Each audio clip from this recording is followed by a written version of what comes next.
नमस्कार, मैं हूं नंद गोपाल पांडे और आप देख रहे हैं ITN नेशनल यानी इंडियन टीवी न्यूज़। हमारे साथ मौजूद हैं सोनांचल संघर्ष वाहिनी दल के राष्ट्रीय अध्यक्ष रोशन लाल यादव जी, और आप एडवोकेट भी हैं और आप जिले में जनहित के मुद्दों को हमेशा पुरजोर तरीके से उठाते हैं, चाहे वह किसी भी प्रकार का मुद्दा रहा हो। आज तक इन्होंने हर मुद्दे को उठाया है। इसी संदर्भ में इस समय सोनभद्र के दक्षिणांचल में तमाम कंपनियां हैं, जिस कंपनियों में भर्ती का कार्यक्रम चल रहा है, भर्ती हो रही है और उस भर्ती में कुछ घोटाले हो रहे हैं, जिसको हमारे ये रोशन लाल यादव जी ने इस विषय को उठाया है। और यहाँ के लोग बेरोजगारी की दंश झेल रहे हैं, तो आखिरकार यहाँ के बेरोजगार बेरोजगारी की दंश झेल रहे हैं और कंपनियों में बाहर से आकर के लोगों को रखा जा रहा है। जब इस मुद्दे को रोशन लाल यादव जी जब पुरजोर तरीके से उठाते हैं तो इनके साथ क्या क्या होता है, हम बात करते हैं इनसे। सर, पहले आप अपना परिचय बताइए। मैं रोशन लाल यादव और सोनांचल संघर्ष वाहिनी जो राजनीतिक दल है उसका मैं राष्ट्रीय अध्यक्ष हूँ। इस समय NCL जो नॉर्दर्न कोल फील्ड लिमिटेड है उसकी 8 कंपनियां हैं। 4 मध्य प्रदेश में है, 4 उत्तर प्रदेश के सोनभद्र जिले में। ककरी, बीना, कृष्णशिला और खड़िया, ये 4 कोयला परियोजनाएं हमारे सोनभद्र जनपद में हैं। तो मेरा ये कहना है कि जब NIT का समझौता हुआ, यहाँ के विस्थापितों ने जो अपनी ज़मीन दिया, जिसमें ये कोल माइंस कारखाने लगे, उनके कंपनियां स्थापित हुई, उस समय एक समझौता हुआ था 10 जून 2006 को। सिंगरौली NCL हेडक्वार्टर के GM चीफ जनरल मैनेजर ने समझौता कराया था NIT से कि जो भी कोल इंडिया में NCL में निजी कंपनी ओवरबर्डन हटाने और कोयला निकालने का काम करेगी, तो उसमें जो संविदा श्रमिकों के पद होंगे, उन पदों पर, यहाँ पद 3 हैं, एक हेल्पर है, दूसरा ड्राइवर है, तीसरा ऑपरेटर वगैरह है। तो इनकी भर्तियों में 80% पहले यहाँ के विस्थापितों को लेंगे।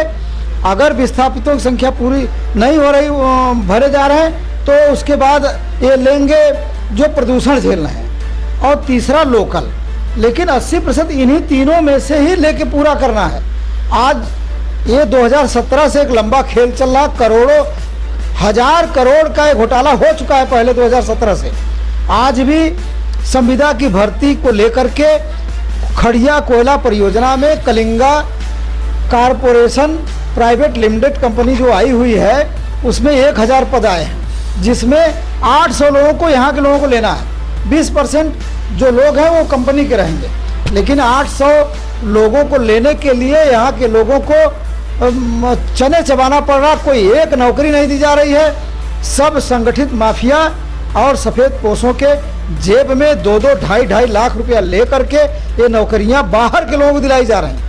अगर सर आप बहुत बड़ा आरोप लगा रहे हैं कि नहीं, पैसे लेकर के नौकरियां दी जा रही हैं। और सर, ये NCL कलिंगा कंपनी का क्या मामला है, ये भर्ती वाला? कलिंगा में जो भर्ती चल रही है, उसमें कलिंगा कंपनी का HR हेड से लेकर के भर्ती करने वाले जो अधिकारी कर्मचारी हैं, ये सारे लोग स्वयं पैसा 2-2, 2.5 लाख रुपया मांग करके गरीब, आदिवासी, विस्थापित मजदूरों से मांग करके जो नहीं दे पा रहा वो बाहर से ला रहे हैं। यहाँ के लोगों को तो पूछ ही नहीं रहे हैं। तो ये 2-2, 2.5 लाख, इनके तमाम ऑडियो वायरल हुए हैं पैसा देने वालों के, जो पूरे जिला प्रशासन के नॉलेज में है सारे ऑडियो।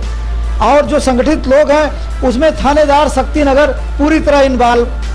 ये देखिए, ये पत्र है, मैंने ज्ञापन देने के लिए रजिस्टर्ड पत्र भेजा था कि हमारा ज्ञापन खड़िया GM को मुझे ज्ञापन सौंपना है।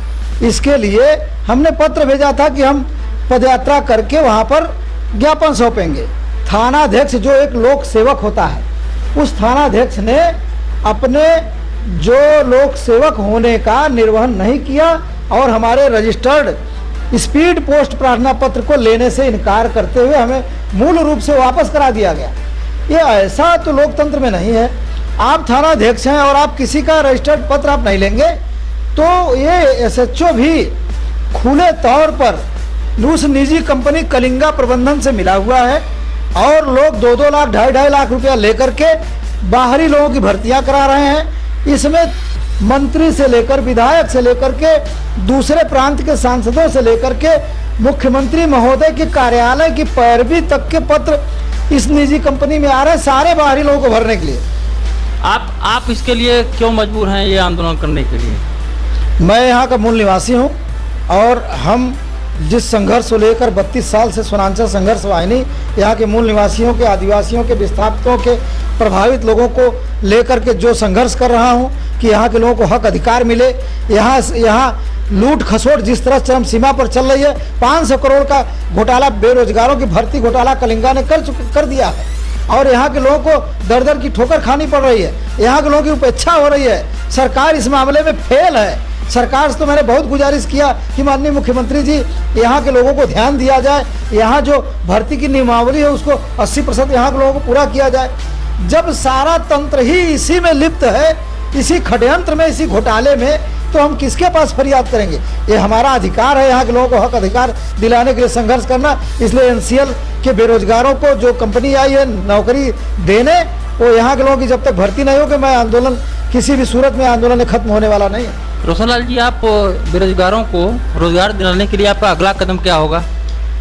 हम विस्थापित परिवारों से, यहाँ के प्रभावित लोगों से, यहाँ के लोकल नौजवानों से लोगों को हम लोग संगठित कर रहे हैं। हम लोग लामबंद होंगे, आज नहीं तो कल हजारों हजार की संख्या में हम लोग कोल इंडिया को घेरेंगे। ऐसे थोड़ी कोई यहाँ मानेगा। बाहरीवाद नहीं चलेगा सोनांचल में। वो भी नियमावली, ये नियमावली बनी हुई है कि 80% यहाँ के लोगों को ही रखा जाएगा। तो ये आप नियमावली बना करके उसी का उल्लंघन कंपनी और जिला प्रशासन उल्लंघन कर रहा है। मनमाना तरीके से भर्ती हो रही, कोई गाइडलाइन नहीं बना रहा है। 80% भर्ती होने के लिए कंपनी को, जिला प्रशासन को बैठ के गाइडलाइन बनाना चाहिए। अच्छा सर, एक सवाल मेरा और, कंपनी ये काम करने के लिए जिस तरह से घोटाला हो रहा है, क्यों मजबूर है? क्या आपको लगता है कंपनी क्यों ऐसे कर रही है?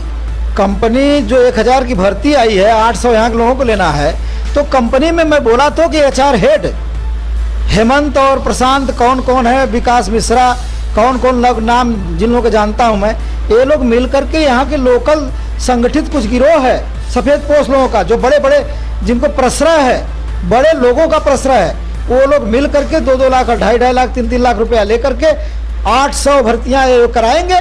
800 में 3 लाख का 2 लाख का गुणा कर दीजिए, कितने करोड़ का ये घोटाला है। यानी आपका कहना के आम गुठलियों के दाम। हाँ, आपके पास क्या प्रूफ है कि नहीं वो लोग पैसा ले रहे हैं 2 लाख 3 लाख रुपए? आपके पास कोई प्रूफ है? जी, मेरे पास प्रूफ है। एक कल्याण सिंह नाम का नौजवान बेरोजगार युवक कोर्ट में मुकदमा दाखिल कर रहा कि मेरा हेमंत जो HR हेड है वो 2 लाख रुपया ले चुके हैं, मुझे नौकरी नहीं दी और भगा दिए, कहें कि दोबारा दिखाई मत करना, तुम ऑडियो वायरल करते हो इसलिए दिखाई मत पड़ना। पहला।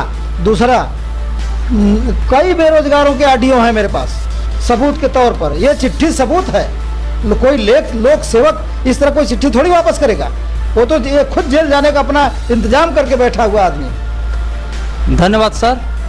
तो आप लोग सुन रहे थे, देख रहे थे कि नहीं, सोनभद्र जिले में बेरोजगार, यहाँ के बेरोजगार दिल्ली, बम्बई, गुजरात जाकर के पेट पालने के लिए मजबूर हैं और यहाँ के माने दक्षिणांचल को सेकंड बॉम्बे कहा जाता है। इतनी कंपनियां हैं यहाँ पर, सैकड़ों कंपनी काम कर रही हैं और मूल निवासियों को, स्थानीय लोगों को रोजगार नहीं दिया जा रहा है। और ऐसे ऐसे लोग हैं जो आवाज़ उठाते हैं। इसी के साथ सोनभद्र से नंद गोपाल पांडे, ITN नेशनल की ये रिपोर्ट।